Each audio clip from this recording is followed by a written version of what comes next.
Hello and welcome to Knit in the Womb Designs, where we do all of your left-handed knitting tutorials. And today is episode 5 of our beginner knitting series. And today we're talking knit front and back. So this is an increase stitch, and you will often see this on your patterns as KFB.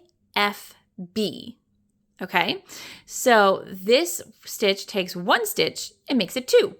Okay, so I'm going to show you how to do this. So we're going to insert our needle into the front leg of our stitch, and we're going to knit it, but we're going to leave this stitch on. Okay, and then we're going to go into the back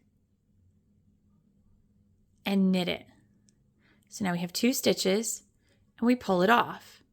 So now we have 2 stitches out of 1. And you'll notice this one looks like a knit stitch and this one kind of looks like a purl stitch a little bit. That's exactly what it's supposed to look like. Okay, let's get a little closer and try again. We're going to knit into the front leg, leave the stitch on, go to the back leg, and knit.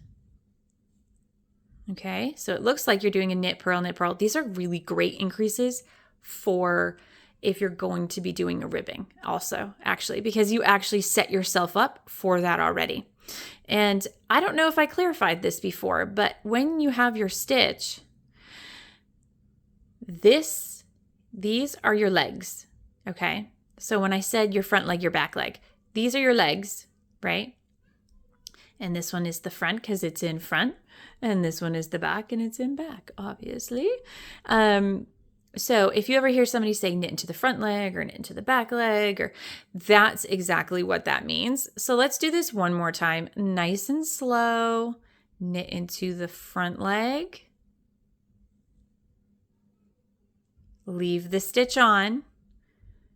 Knit into the back leg. Slide it off. And that is how you do the knit front and back. I hope this was helpful for you. If it was, please like and share and subscribe, and happy knitting.